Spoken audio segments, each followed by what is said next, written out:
सरायकेला में अवैध बालू उठाव के खिलाफ डीएमओ का एक्शन नजर आया है। डीएमओ ज्योति शंकर सतपथी ने गौरी बालू घाट पर की छापेमारी। कार्रवाई में बालू माफियाओं में हड़कंप मची हुई है। कार्रवाई में डीएमओ ने जब्त किया है एक नाव। तो आपको बता दें, कार्रवाई से बालू माफियाओं में हड़कंप मचा हुआ है। सरायकेला से ये खबर सामने आ रही है, जहां पर अवैध बालू उठाव के खिलाफ डीएमओ का एक्शन देखने को मिला है। डीएमओ ने गौरी बालू घाट पर छापेमारी करते हुए एक नाव को जब्त किया है। आपको बता दें कि डीएमओ के इस एक्शन से बालू माफियाओं में हड़कंप मचा हुआ है।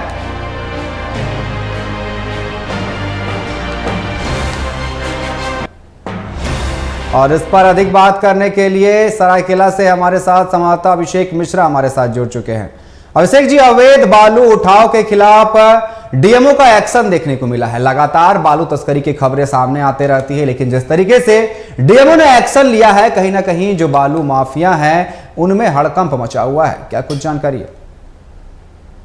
जी अभिषेक जी, इस पर सबसे पहले तो हम ये बताना चाहेंगे कि सरायकेला खरसावां जिले में आदित्यपुर गमरिया से लेकर के पूरे जिले के लगभग हर एक घाटों पर बालू उठाव का काम लगातार चल रहा है। हालांकि इसकी जानकारी पुलिस प्रशासन को भी है और कई बार ऐसा भी सुनने को मिलता है कि पुलिस की मिलीभगत से ही ऐसा हो रहा है और देखने को भी मिलता है, लेकिन पुलिस की ओर से कोई खास कार्रवाई नहीं की जाती है। लेकिन जैसे ही इसकी जानकारी खनन विभाग को मिलती है तो खनन विभाग इस पर अपने एक्टिव होते हुए इस पर कार्रवाई करती है और उसी के तहत आज सरायकेला में कपाली घाट, जो गौरी बालू घाट के नाम से प्रसिद्ध है, ये बहुत ही मतलब चर्चित घाटों में से एक आप कह सकते हैं। इस पर आज सुबह अहले सुबह की टीम जो थी, वो जो जिला खनन पदाधिकारी हैं ज्योति शंकर सतपथी, वो उन्होंने अपने टीम के साथ में छापेमारी की है, जिसे देखने के बाद जो वहाँ बालू माफिया थे उनमें काफी हड़कंप मच गई है। और इसके बाद ऐसा हुआ है कि छापेमारी करने के तुरंत बाद माफिया वहां से भागने लगे हैं।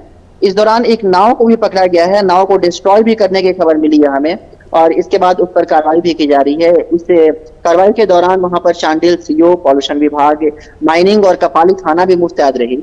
बालू माफियाओं के खिलाफ जो इस तरह की कार्रवाई होने से क्या होता है ना कि माफियाओं में बहुत ही दहशत फैल जाता है। लेकिन अभिषेक, जिस तरीके से आपने कहा कि प्रशासन की मिलीभगत से भी बालू तस्करी की खबरें सामने आती है और अब जिला खनन पदाधिकारी जो है उन्होंने एक्शन लिया है, लेकिन ये इक्का दुक्का देखने को मिलता है। जब हम खबरें चलाते हैं कि बालू की अवैध तस्करी हो रही धड़ल्ले से, तो एका दुक्का जो है एक्शन लिया जाता है, फिर धड़ल्ले से वही कार्य फिर से चलने लगता है।